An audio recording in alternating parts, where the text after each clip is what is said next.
গোপালকে দড়ি বেঁধে রাখিস রে মা, ছেড়ে দে মা জননী। যখন কাঁদবে গোপাল তখন কি করবে? এবার গোপাল সুযোগ পেয়ে গেল। ও মা, তুমি আমায় যখন বেঁধেছো, আমি তোমাকে একটা কথা বলি, শোনো। আমাকে একটু ছেড়ে দাও, আমি তোমাদের ঋণ শোধ করে দিয়ে যাবো। বলে কেমন করে ঋণ শোধ করবি?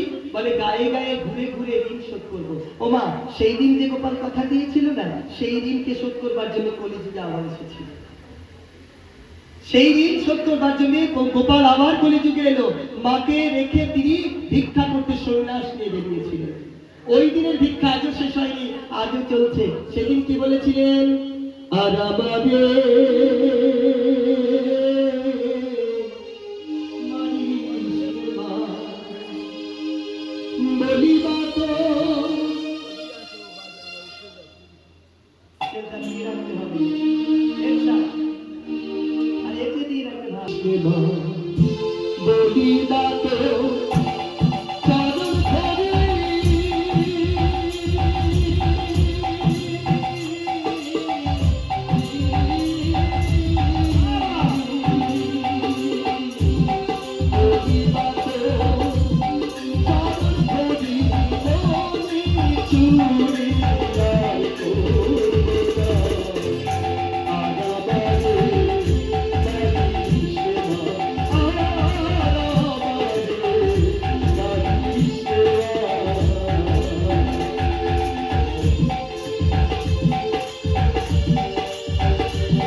যাদের গোপাল আছে তারা বাহু তোলে, বাবারা না তুললে চলবে, বাবারা তুললে ভালো।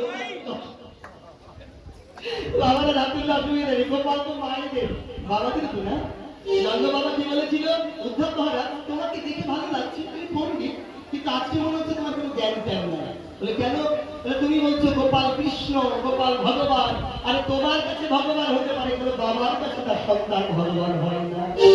তাই তোমাকে বলছি, তোমার জ্ঞান বলে কিছু আছে, আমি তা বিশ্বাস করি না। উদ্ধবকে ভগবান, উদ্ধবকে সরাসরি বলেছেন নন্দ রাজা। তাই সকলের গোপাল, পিতারও গোপাল, মাতারও গোপাল, একবার বাহু তুলে গোপাল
কোথায় কি করে বলে দিতে হয়, কি বলে দিতে হয় বৃন্দাবনে?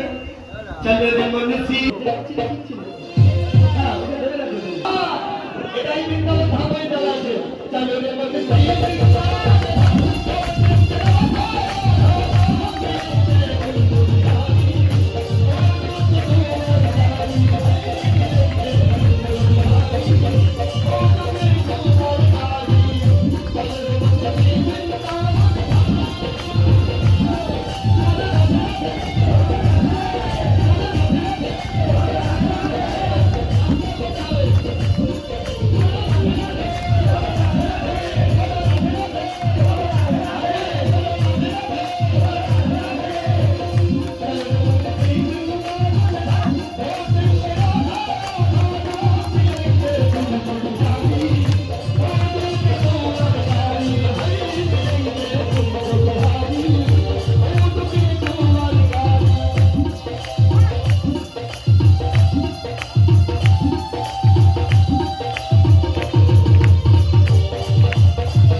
রাধা যারা বলে তারা কৃষ্ণ প্রাপ্ত হয়। বৈষ্ণবদের দুটি ধারা, এক হচ্ছে বিষ্ণু জানিত বৈষ্ণব, যারা শুধু শালগ্রাম শিলাকেই সেবা করেন, নারায়ণ শিলাকে সেবা করেন। আরেকজন হচ্ছে গৌরীয় বৈষ্ণব, যারা আমরা, তারা রাধারানীকে সামনে রেখে পেছনে কৃষ্ণ ভক্ত। এরা দুই প্রকারের বৈষ্ণব। এই জন্য রাধা বললে বাধা কাটে, যারা বৃন্দাবনে গিয়ে রাধারানীর নাম করে তারা কৃষ্ণ দর্শন পায়, আর ঘরে বসে যারা রাধারানীর নাম করে তারা যুগল দর্শন পায়। লাভটা কোনটা? বৃন্দাবনে গিয়ে রাধা নাম করলে কৃষ্ণ দেখতে পাবে, আর ঘরে বসে রাধা নাম করলে যুগল দেখতে পাবে। তাহলে কোনটা লাভ? তাহলে আজকে কি যুগল দেখবেন না দেখবেন না? তাহলে রাধে রাধে রাধে রাধে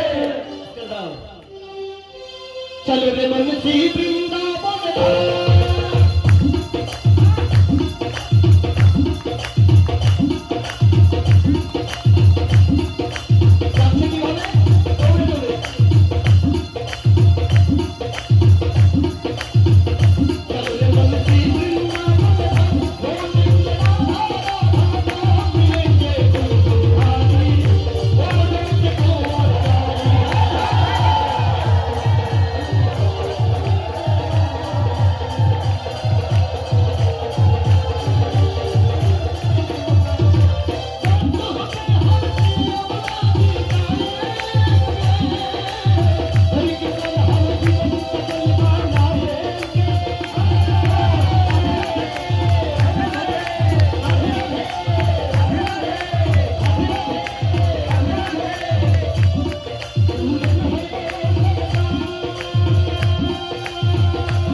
দাদুর তালে বংশী বাজাচ্ছেন, বাজে বংশী ধ্বনি হায়, বাজে বংশী ধ্বনি হায়, ডাকে রাধা রানী আয়, বাজে বংশী ধ্বনি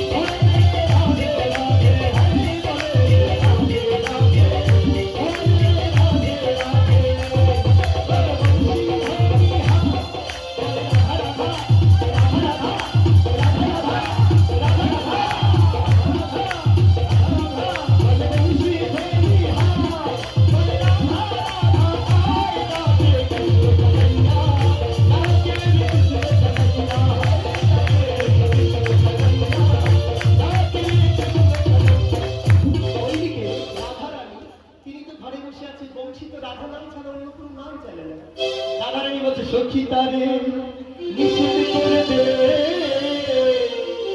বারণ করে দে, আচ্ছা আর জানো না বাজাই বাঁশরি, রাধা নাম ধরে, রাধা নাম ধরে। আচ্ছা কালুটা কালুটা কালুটা কালুটা, আরে হ্যাঁ হ্যাঁ, আর যেন না বাজাই বাঁশরি, রাধা নাম ধরে, রাধা নাম ধরে। কালুটা কালুটা আসছে, বাঁশখালী কালুটা, বাঁশখালী কালুটা, হ্যাঁ হ্যাঁ।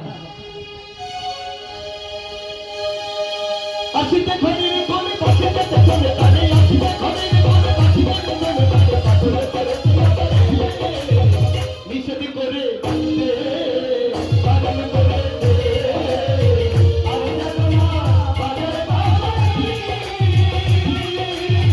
রাধা নাম ধরে, রাধা নাম ধরে, নিষেধ করে দে, বারণ করে দে, আর জানো না বাজার বাঁশরি, রাধা নাম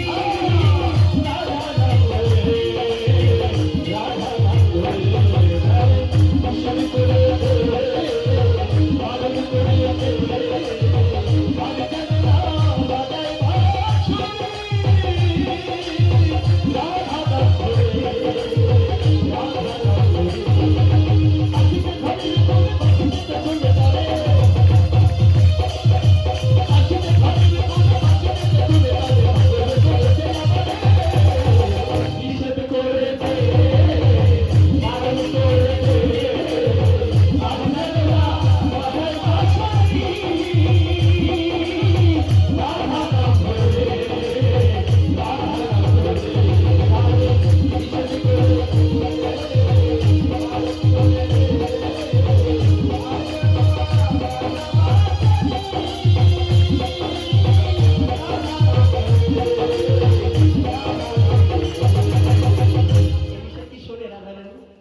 কৃষ্ণ কি শুনবে? এই নিষেধ কখনো শোনা যায়?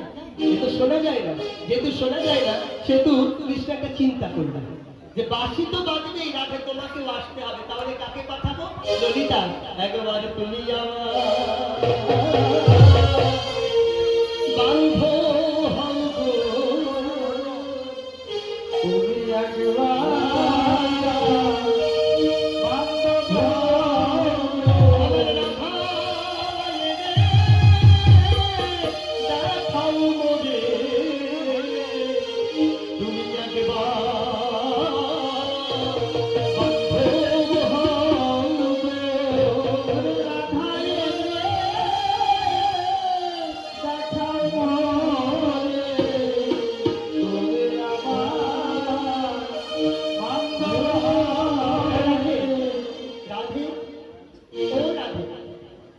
চল না, এত করে ডাকছে, এত করে ডাকছে, একবার চল। বলে যাবো কি করে? আমার ঘরে দেওয়ানি শাশুড়ি না নদী, তারা যে কার সাথী গো, আমার ঘরে দেওয়ানি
বাসিটা দাঁড় করে দে। বলে কেমন করে দাঁড় করবো? রাধারানী যে লজ্জা পায়, দাঁড়াতে পারে না। আপনারা দেখবেন এখানে দাঁড়ানো আছে না, ভালো করে তাকিয়ে দেখুন, ভালো করে তাকিয়ে দেখুন, ওই পেছনেরটা দেখুন। দেখি দাদা একটু জামাইবাবু একটু শুরু করুন। আমার দুই জামাইবাবু এখানে বসে আছেন, ফরিদপুরের জামাই। এদের নিয়ে একটু রসিকতা করে দিয়ে যাই, ভবিষ্যতে যদি আর আপনারা বলা তো একটু রসিকতা করে দিয়ে যাই। আমরা মেয়ে দিতে চাই না, মানে মেয়ে দেবই না, চিন্তা ছিল না, না আমরা পরিষদের দিকে বাইরে দেবো না, কিন্তু ওইটা আবার কাসুর বলতাম পারে না। বাপরে আমি বলে মাদারীপুরের মাইয়ে না, ওটাই বৃহত্তর ফরিদপুর ভাই, ওটাই বৃহত্তর ফরিদপুর, বৃহত্তর ফরিদপুরের শিবচার মাদারীপুর গোপালগঞ্জ সব বৃহত্তর ফরিদপুর। উনি যাই বলছে ফরিদপুরের মাইয়া তুই কোথায় খুঁজির নিয়ামতির ছেলে আমি আমায় দিনা না কব না, ছেড়ে দেবো না, কই যাবো? আপনারা যদি বলেন তাহলে বলে যাই, বললো ওদের হাত তুলে বলেন বলতে রাধে রাধে। কি দারুণ করে বলেছে, ফরিদপুরের মাইয়া তুই কোথায় খুঁজির ফরিদপুরের মাইয়া তুই কোথায় খুঁজির নিয়ামতির ছেলে আমি আমায় দিনা ওই নিয়ামতির ছেলে আমি আমায় দিনা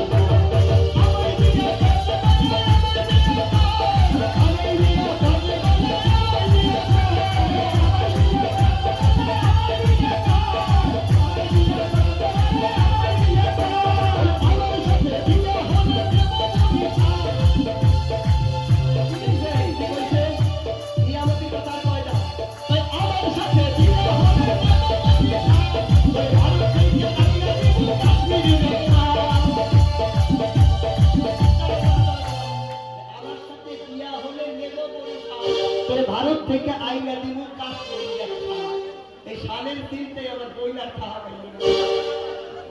আর তখনই গেল দেবে বলা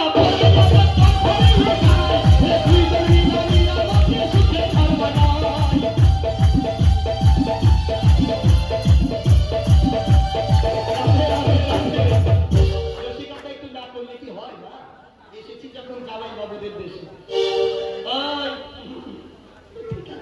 রাধে রাধে। রাধারানী যখন এসে দাঁড়ালে তখন কৃষ্ণ বলছে রাধে তোমার চরণ দুখানি আমাকে দাও, তোমার চরণ দুখানি আমার হাতে দাও। রাধারানীকে চরণ দুখানি দিয়ে কৃষ্ণর দিকে তাকিয়ে, কৃষ্ণর দিকে তাকিয়ে রাধে বলছে কি করবে চরণ দিয়ে? একটু লক্ষ্য করুন আমাদের।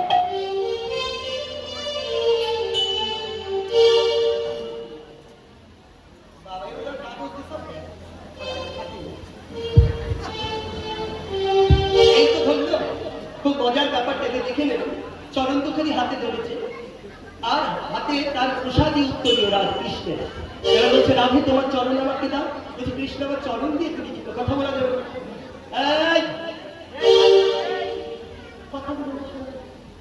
চরণ দিয়ে কি করবে? বলে একটুখানি হাতে দাও। এই রাধারানী চরণ দেখেন, এই চরণগুলির কি কৃপা, কোথা থেকে এলো সেটা বলে দিয়ে যাবে। রাধে তোমার চরণখানি আমার হাতে দাও। হাতে দিল। এবার কৃষ্ণ বলছে বাঁচতে থাকুক।